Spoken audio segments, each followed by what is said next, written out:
Hi, welcome to my channel. All updates for you. First time சேனலுக்கு வரவங்க மறக்காம subscribe பண்ணிக்கோங்க. இந்த வீடியோல Madras university IDE exam fees வந்து எப்படி பே பண்றது அப்படின்ற இன்ஃபர்மேஷன் வந்து பார்க்க போறோம். இந்த டைம் பாத்தீங்கன்னா செமஸ்டர் எக்ஸாம் கம்பைன் பண்ணி வைக்கல, ஒரு செமஸ்டர் தான் வைக்க போறாங்க. சோ நீங்க பாத்தீங்கன்னா எந்த கேட்டகரிக்குள்ள இருக்கீங்களோ அந்த நோட்டிஃபிகேஷனை கிளிக் பண்ணி உள்ள வாங்க. உள்ள வந்து உங்க என்ரோல்மென்ட் நம்பரை போட்டு நீங்க செக் பண்ணி பார்த்துக்கலாம். சில பேர் உங்களுக்கு எக்ஸாம் இருக்கா இல்லையா, நான் எலிஜிபிளா இல்லையான்னு டவுட்டா இருக்கு, அது போல வந்து சொல்லியிருந்தீங்க. என்ரோல்மென்ட் நம்பர் போட்டு பார்த்தாலே தெரியும் உங்களுக்கு இப்போ எக்ஸாம் இருக்கு அப்படின்னா உங்களுக்கு நெக்ஸ்ட் பேஜுக்குள்ள போகும், இல்லைனா வந்து போகாது. ஸோ இங்கே பார்த்தீங்கன்னா உங்கள் enrolment number, date of birth கொடுத்து லாகின் கொடுங்க. கீழே பார்த்தீங்கன்னா எலிஜிபிள் பேட்ச் பற்றின இன்ஃபர்மேஷன் இருக்குது, அதையுமே ஒன்ஸ் வந்து ரீட் பண்ணி பார்த்துக்கோங்க.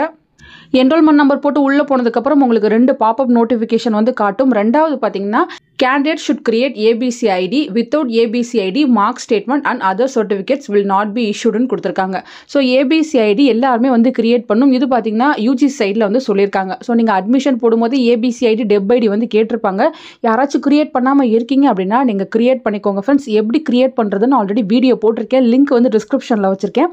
5 மினிட்ஸில் வந்து நீங்கள் கிரியேட் பண்ணிடலாம். அதுக்கப்புறம் பார்த்தீங்கன்னா யூனிவர்சிட்டி மெயில் ஐடிக்கு உங்கள் ABC ஐடியை வந்து அனுப்பிடுங்க. இன்கேஸ் நீங்கள் யூனிவர்சிட்டிக்கு நியர்பையில் இருக்கீங்கன்னா டேரெக்டாக போய்ட்டு உங்கள் ABC ஐடியை வந்து யூனிவர்சிட்டியில் வந்து சப்மிட் பண்ணிக்கோங்க. ஸோ இதை வந்து ஓகே கொடுத்துட்டு நீங்கள் நெக்ஸ்ட் பேஜுக்கு வந்து போங்க. நெக்ஸ்ட் பேஜில் உங்களுக்கு சில இன்ஸ்ட்ரக்ஷன்லாம் வந்து ஷோ ஆகும். இதில் பார்த்தீங்கன்னா நீங்கள் ஆன்லைனில் மட்டும்தான் வந்து எக்ஸாமுக்கு வந்து ரெஜிஸ்டர் பண்ண முடியுன்ற இன்ஃபர்மேஷன் கொடுத்துருக்காங்க. உங்கள் enrolment number, date of birth use பண்ணி நீங்கள் வந்து லாகின் பண்ணிக்கணும் அப்படின்ற இன்ஃபர்மேஷன் இருக்குது. உள்ள எந்த காலமே வந்து நீங்கள் ஃபில் பண்ணாமல் இருக்கக்கூடாது. எல்லா காலமே வந்து கரெக்டாக ஃபுல்லாக இருக்கான்னு பார்த்துட்டு எக்ஸாம் ஃபீஸ் வந்து பே பண்ணிக்கணும். வித்தவுட் பெனால்ட்டியோட லாஸ்ட் டேட் November 25, வித் பெனால்ட்டியோட பார்த்தீங்கன்னா November 28 வரையும் கொடுத்துருக்காங்க. ஸோ அப்ளிகேஷன் பார்த்தீங்கன்னா நீங்கள் மேனுவலாக சப்மிட் பண்ண முடியாது, நீங்கள் பார்த்தீங்கன்னா ஆன்லைனில் மட்டும் தான் சப்மிட் பண்ண முடியும் அப்படின்ற இன்ஃபர்மேஷன் வந்து கொடுத்துருக்காங்க. அவங்க சொன்ன டேட்டுக்குள்ளே கரெக்டாக வந்து நீங்கள் அப்ளிகேஷனை வந்து ஃபில் பண்ணி பேமெண்ட் வந்து கம்ப்ளீட் பண்ணி முடிச்சுக்கணும். மேனுவல் அப்ளிகேஷன் அக்செப்ட் பண்ணிக்க மாட்டாங்க. கீழே உங்களுக்கு ஏதாவது குவரிஸ் இருந்துச்சுன்னா நீங்கள் பார்த்தீங்கன்னா இந்த மெயில் ஐடியை காண்டாக்ட் பண்ணலாம் அப்படின்ற இன்ஃபர்மேஷன் கொடுத்துருக்காங்க. இந்த மெயில் ஐடி தேவைப்பட்டால் நீங்கள் யூஸ் பண்ணிக்கலாம். கீழே ஒரு செக் பாக்ஸ் இருக்குது, அதை கிளிக் பண்ணிவிட்டு நீங்கள் கண்டினியூன்னு கொடுங்க. நெக்ஸ்ட் ரொம்ப முக்கியமான பேஜுக்கு வருவீங்க. இந்த எல்லோ பேஜில் நீங்கள் இன்ஃபர்மேஷனை ஃபில் பண்ணிவிட்டு நெக்ஸ்ட் பேஜுக்கு போயிட்டீங்கன்னா இந்த பேஜுக்கு வர முடியாது. ஸோ இதில் பார்த்தீங்கன்னா நீங்கள் சப்ஜெக்டை செலக்ட் பண்ணும்போதோ சென்டரை செலக்ட் பண்ணும்போதோ எந்த மிஸ்டேக்கும் பண்ணிடாதீங்க. ஒன்ஸ் பண்ணிவிட்டு பேமெண்ட்டுக்கு போயிட்டீங்கன்னா அதுக்கப்புறம் எந்த சேஞ்சஸும் பண்ண முடியாது.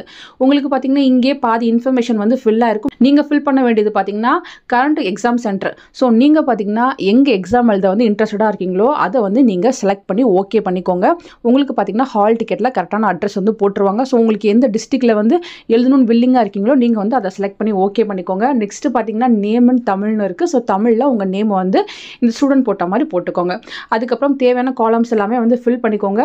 கீழே பார்த்தீங்கன்னா கரண்ட் சப்ஜெக்ட் வந்து உங்களுக்கு ஷோ ஆகும். அதை நீங்கள் செலக்ட் பண்ண தேவையில்லை, அது ஆட்டோமேட்டிக்காக செலக்ட் ஆகி தான் இருக்கும். இன்கேஸ் உங்களுக்கு வந்து அரியர் பேப்பர் ஏதாச்சும் இருக்குது அப்படின்னா கீழே செக் பாக்ஸில் வந்து ஷோ ஆகும்.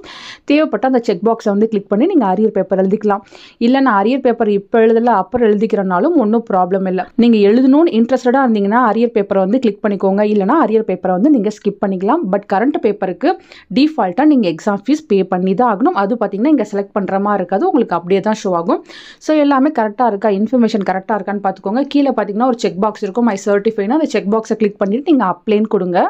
நெக்ஸ்ட் பேஜ் உங்களுக்கு இது போல தான் வரும். இதில் பார்த்தீங்கன்னா உங்கள் எக்ஸாம் ஃபீஸ் எவ்வளோ, அதுக்கப்புறம் சென்டர் ஃபீஸ் எவ்வளோ, அப்ளிகேஷன் ப்ராசஸிங் ஃபீஸ் எவ்வளோ எல்லாமே இங்கே வந்து காட்டும். பெனால்ட்டி இருந்துச்சுன்னா பெனால்ட்டியுமே இங்கே வந்து ஷோ ஆகும்.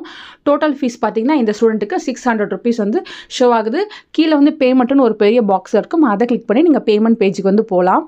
இந்த பேஜில் உங்கள் ஃபீஸ் பேமெண்ட் டீட்டெயில்ஸ் எல்லாமே ஷோ ஆகும். உங்கள் register number, name of the student, purpose of the fees, அதுக்கப்புறம் degree, amount, email ID, mobile number. So எல்லாமே கரெக்டாக இருக்கான்னு செக் பண்ணி பார்த்துக்கோங்க. நெக்ஸ்ட் பார்த்தீங்கன்னா டோட்டல் ஃபீஸ், அதுக்கப்புறம் முக்கியமானது பேமெண்ட் மோடு. 3 மோடில் வந்து நீங்கள் பே பண்ணலாம். ஒன்று பார்த்தீங்கன்னா ஆஃப்லைன் சலான். இங்கே வந்து ஆஃப்லைன் சலான் வந்து கிரியேட் பண்ணி அதை ரிட்ரைவ் பண்ணி எடுத்துக்கிட்டு நீங்கள் பேங்க்கில் வந்து பே பண்ணலாம், அது ஒரு மோடு. அதுக்கப்புறம் பார்த்தீங்கன்னா net banking, Indian bank net banking மூலமாக நீங்கள் பே பண்ணலாம். நெக்ஸ்ட் பார்த்தீங்கன்னா டெபிட் கார்டு, கிரெடிட் கார்டு, அதுக்கப்புறம் பார்த்தீங்கன்னா மற்ற பேங்கிங் சர்வீஸ் மூலமாக நீங்கள் வந்து பே பண்ணலாம். ஸோ இந்த 3 மோடில் உங்களுக்கு எது கன்வீனியண்ட்டாக இருக்கோ அதை வந்து கிளிக் பண்ணுங்கள். கிளிக் பண்ணதும் கீழே பார்த்தீங்கன்னா உங்ககிட்ட ஒரு கேப்சா கேட்கும். அந்த கேப்சா கொடுத்துட்டு நீங்கள் சப்மிட்னு கொடுங்க. சில பேர் ஆஃப்லைன் சலானில் பே பண்ணிவிட்டு அந்த சலானை வந்து யூனிவர்சிட்டிக்கு வந்து சப்மிட் பண்ணுமான்னு கேட்பீங்க. நீங்கள் சப்மிட் பண்ணலாம் தேவையில்லை, பே பண்ணிவிட்டு நீங்களே உங்ககிட்ட அந்த சலானை வந்து வச்சுக்கோங்க.